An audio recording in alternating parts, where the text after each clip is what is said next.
खमा गणिसा राम राम सा आप देखना शुरू कर चुका हो झलको सीकर। मैं नंदिता आप रे साथ। लोकसभा चुनाव के लिए सभी पार्टियां खुदरा स्तर पर तैयारियां शुरू कर दी। बीजेपी 15 सीटा पर तो कांग्रेस 10 सीटा पर खुदरा उम्मीदवार भी घोषित कर दिया। सीकर में बीजेपी खुदरा प्रत्याशी रो ऐलान कर चुकी है, पर कांग्रेस से अभी भी उम्मीदवार ने ले सस्पेंस बरकरार है। शेखावटी क्षेत्र में सीकर लोकसभा रो अलग ही महत्व है।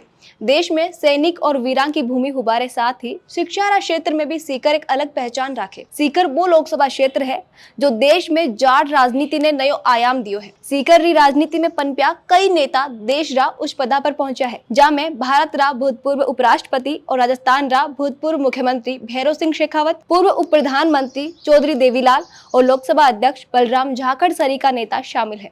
संसदीय क्षेत्र सीकर में 8 विधानसभा आवे। सीकर, लक्ष्मणगढ़, नीमका थाना, धोद, श्रीमाधोपुर, खंडेला, दातारामगढ़ और चोमू।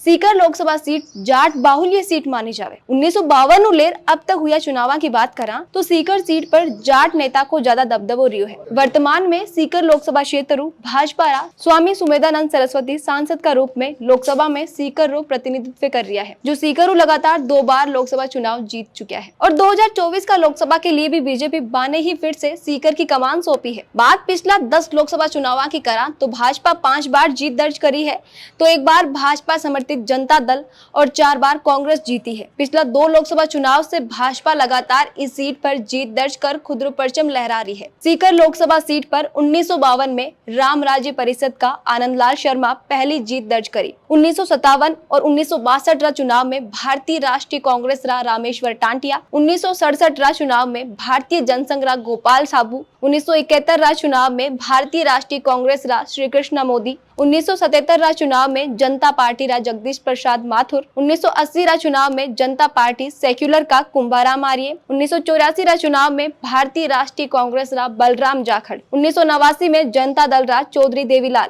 1991 चुनाव में भारतीय राष्ट्रीय कांग्रेस का बलराम जाखड़, 1996 में भारतीय राष्ट्रीय कांग्रेस रा डॉक्टर हरि सिंह, 1998, 1999 और 2004 चुनाव में भारतीय जनता पार्टी रा सुभाष महरिया, 2009 चुनाव में भारतीय राष्ट्रीय कांग्रेस रा महादेव सिंह खंडेला, तो 2014 और 2019 लोकसभा चुनाव में भारतीय जनता पार्टी रा सुमेधानंद सरस्वती जीत रो परचम लहराया है। जबकि 2014 में सुभाष महरिया बीजेपी से बागी हुड निर्दलीय चुनाव लड़िया, तब भी सुमेधानंद सरस्वती जीत्या है।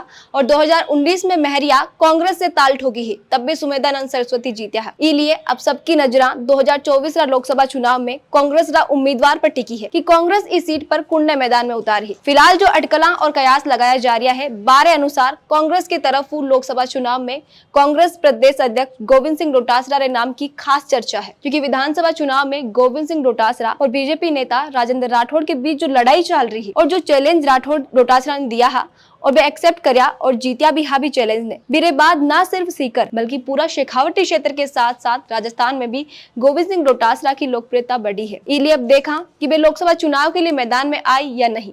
मानो जा रही है कि यदि वे मैदान में नहीं उतरे तो कांग्रेस पार्टी एक बार फिर से पूर्व सांसद महादेव सिंह खंडेला ने चुनावी मैदान में उतार सके। अब एक नजर सीकर लोकसभा क्षेत्र जातिगत समीकरण पर डाला तो आज सीट परंपरागत रूप जाट राजनीति रो गढ़ मानी जावे, तो सबसे ज्यादा जाट मतदाता की संख्या है। दूसरे नंबर पर SC ST, तीसरा नंबर पर मुस्लिम, चौथा नंबर पर राजपूत मतदाता की संख्या है। आज जातियों के अलावा ब्राह्मण, महाजन, माली, सैनी, गुर्जर और अन्य जातियों का मतदाता की संख्या भी है। कुल मिलाकर हार जीत के लिए निर्णायक भूमिका में जाट मतदाता ही रहे, क्योंकि वे बड़ी तादाद में इस क्षेत्र में है। इसलिए दोनों ही पार्टियां की तरफ जाट उम्मीदवार पर ही दाव खेलो जावे। सीकर में यदि गोविंद सिंह डोटासरा ने टिकट मिले तो सीकर और चुनाव की तरीका हो सके, कमेंट करके जरूर बताइए, क्योंकि आपरी राय माने लिए काफी मायने रख। सीकर री खबरा आपरी खुदरी भाषा राजस्थानी में देख बारे लिए सब्सक्राइब करो सिर्फ झलको सीकर ने। वीडियो ने ज्यादा से ज्यादा लाइक शेयर करो और बनाए रखो झलको पर आपरो प्यार और विश्वास। खमा गणिसा।